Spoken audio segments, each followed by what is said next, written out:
Hello, today's daily reading comes from the book of the Apocrypha. We are reading from the book of 2nd Esdras, chapter 10, and reads as follows. And it so came to pass that when my son was entered into his wedding chamber, he fell down and died. Then we all overthrew the lights, and all my neighbors rose up to comfort me, and I remained quiet to the second day at night. And it came to pass when they had all left off to comfort me, to the end I might be quiet, then rose I up by night and fled, and came here into the field as you see. And I do now purpose not to return into the city, but here to stay, and neither to eat nor drink, but continually to mourn and to fast until I die. Then I left the mediations wherein I was, and answered her in anger, and said, You foolish woman above all others, do you not see our mourning and what happened to us? How Zion, the mother of us all, is full of sorrow and much humbled. It is right now to mourn very sore, seeing we all mourn, and to be sorrowful, seeing we are all in sorrow. But you mourn for one son. For as the earth and she will tell you that it is she which ought to mourn for so many that grow upon her. For out of her all had their beginnings, and others will come, and behold, they walk almost all into destruction, and the multitude of them is utterly rooted out. Who then should make more mourning? She that has lost so great a multitude, or you, which are grieved but for one? But if you say to me, My lamentation is not like the earth, for I have lost the fruit of my womb, which I brought out with pains and bore with sorrows, but it is with the earth after the manner of the earth, the multitude present, and it is gone as it came. Then say I to you, just as you have brought out with sorrow, even so the earth also has given her fruit, namely, man, ever since the beginning of him that made her.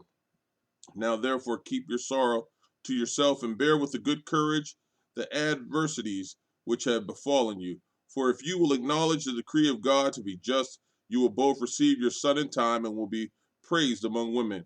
Go your way then into the city to your husband. And she said to me, I won't do that. I will not go into the city, but I will die here. So I proceeded to speak further to her, and said, Do not do that, but suffer yourself to be prevailed on by reason of the adversities of Zion, and be comforted by reason of the sorrow of Jerusalem.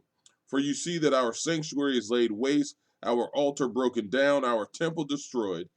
Our lute is brought low, our song is put to silence, our rejoicing is at end. The light of our candlestick is put out, the ark of our covenant is plundered, our holy things are profaned, our freemen are despitefully treated, our priests are burned, our Levites are gone into captivity, our virgins are defiled, and our wives ravished, our righteous men carried away, our little ones betrayed, our young men are brought into bondage, and our strong men have become weak.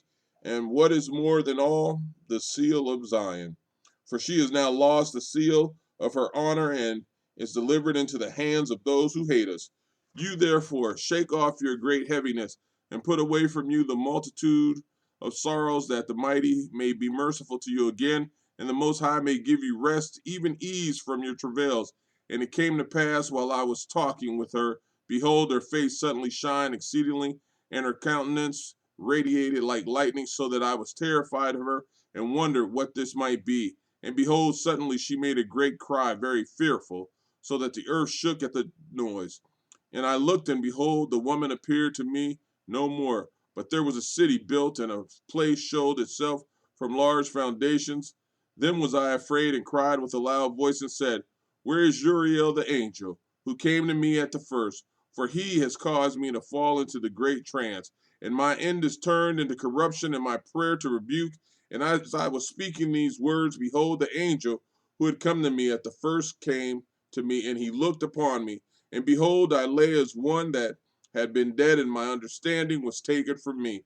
And he took me by the right hand, and comforted me, and set me upon my feet, and said to me, What ails you, and why are you so disquieted?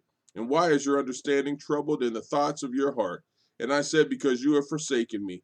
Yet I did according to your word, and I went into the field, and behold, I have seen and yet see that which I am not able to express.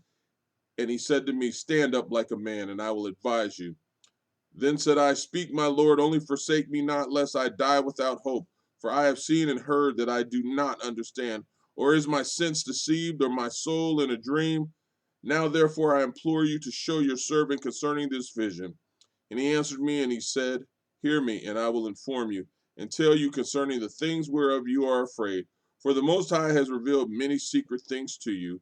He has seen that your way is right, for that you mourn continually for your people, and make great lamentation for Zion. This therefore is the meaning of the vision. The woman which appeared to you a little while ago, whom you saw mourning and began to comfort her, but now you see the likeness of the woman no more. But there appeared to you a city and building, and whereas she told you of the death of her son, this is the solution. This woman who you saw is Zion, whom you now see as a city built. And whereas she said to you that she has been 30 years barren, it is because there were 3,000 years in the world wherein there was no offering as yet offered in her. And it came to pass after 3,000 years that Solomon built the city and offered offerings. Then it was that the barren bore a son. And whereas she told you that she nourished him with travail, that was the dwelling in Jerusalem. And whereas she said to you, My son coming into his marriage chamber died, and that the misfortune befell her, this was the destruction that came to Jerusalem. And behold, you saw her likeness, how she mourned for her son, and you began to comfort her for what had befallen her. These were the things to be opened to you.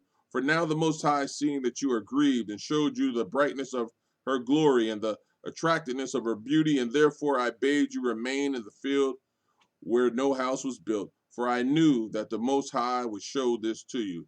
Therefore I commanded you to come into the field where no foundation of any building was. For in the place wherein the city of the Most High was to be showed, the work of no man's building could stand. Therefore fear you not, nor let your heart be affrighted. But go your way in and see the beauty and greatness of the building as much as your eyes be able to see.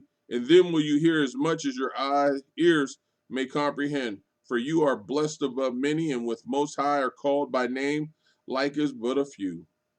But tomorrow at night you will remain here, and so will the Most High show you those visions and dreams of what the Most High will do to those who dwell upon the earth in the last days. So I slept that night, and another like as he commanded me. Amen.